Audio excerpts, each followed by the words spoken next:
one of the most powerful voices on the issue. Host of My View with Lara Trump, Lara Trump. Lara, thank you so much for joining us. We're so grateful to get your perspective on this really important topic. Yeah. I want to start with this. You know, the Trump administration seems to recognize that a strong America and a prosperous America is a healthy America. So what can you tell us about how important it is to address this chronic illness crisis to the Trump administration? Well, I think it's number one. You know, you've heard the statistic or the kind of the phrase that people say, you know, people will tell you about all their problems until their health becomes a problem, and then they have one problem. And if that is an issue, then that's the only thing you can focus on. And the reality is we have a generation of Americans right now, Lydia, who are not living as long as the prior generation. And that's the first time we have ever been able to say that in the United States of America.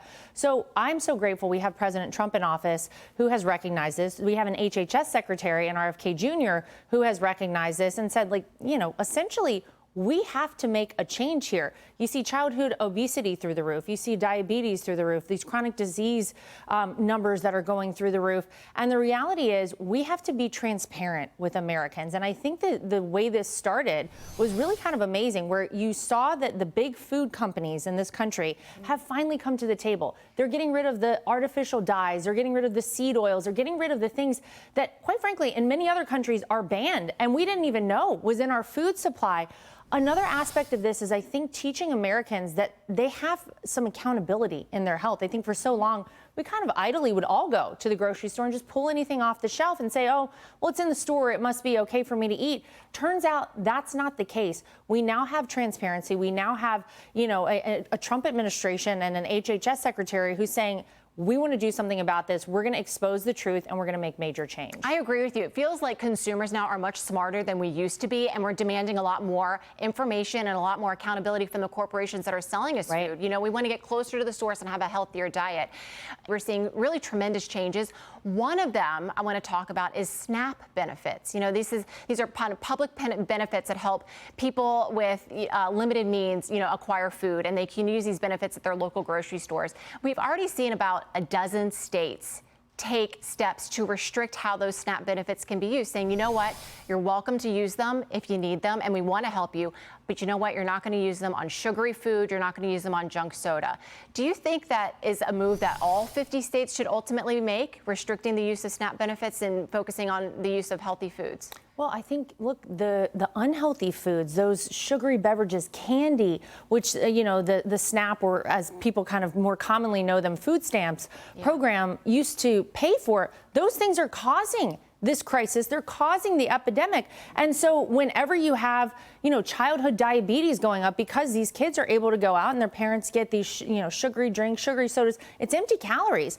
We need to do better for our people. We need to do better for the American citizens. So I think there are a lot of people who initially wanted to attack this and say, hey, you're taking benefits away. Actually, what they're trying to do is help people make healthier decisions and, you know, go to the grocery store and get some meat, get some poultry, get some fresh fruits and vegetables. That's what's going to make you healthy. That's what's going to keep you out of the doctor's offices. That's what's going to keep you from having to turn to pharmaceuticals as an answer to some sort of a disease or chronic issue that you have as a result of the unhealthy foods. This issue is so interesting because we're going to talk about throughout the hour how it's such a big tent issue. You're seeing support across both political parties, but at the same time, it does seem like there are some headwinds. There's some criticism of MAHA and RFK Jr. from lawmakers in D.C., specifically on the left. I want us to both take a listen to this, and then we'll talk about it on the other side, Lara. This is about kids being pushed in harm's way by reckless and repeated decisions to get scientists and doctors out of the way and allow conspiracy theories to dictate this country's health policy. Senator, you've sat in that chair for how long? 20, 25 years, while the chronic disease in our children went up to 76%, and you said nothing. So the question really is here, you know, do you think that politics in D.C. could get in the way of where the MAHA movement is headed? I hope not, because I don't think there's anything more important than this. You know, what a fighter Bobby Kennedy is. This is, you know, has been a charge of his. If you talk to him, I interviewed him for my show, My View. You talk to him and you find out that this has been a lifelong pursuit of his, that he has really, for decades, understood that there's something that's fundamentally wrong in America. There's some reason we see these disease rates going up. There's some reason that, again, the future generations are not going to live as long as the past generations. That's crazy. Most people would never have guessed that that was even possible. And of course, anything like this will get politicized. Of course, anything that has to do with this president and what he wants to do will get politicized. And you'll have people on the other side of the aisle pushing back. But again, nothing could be more important. We've got to teach our citizens here in America the truth and reality of things. We have to teach them how to lead healthier lives. Teach them that, you know what, maybe you need to get out and move a little bit more. Maybe not be behind a screen all the time. Maybe it's about putting the right foods in your body and fueling yourself. And that's what RFK Jr. is trying to do. Laura, can we give a little hat tip to the moms that I think started this movement across the country? Moms just like you and me, all of us just wanting more information, more solutions to the chronic illnesses, asking questions about why are childhood issues, illnesses going up? ADHD, childhood cancers is very concerning. I know that you have said that we need to have more honesty in the system. And I'm curious about what does that look like for you? How do we see more honesty in the system? I think it's just transparency. Look, I think parents are wired to do whatever we can to protect our kids. I mean, it's so foundational at the core of every parent, every mom and dad out there. You would go to the ends of the earth for your child. And then for so much information to start to trickle out about what we've actually been allowing our children to eat, it's truly like poison, Lydia, for them versus something healthy.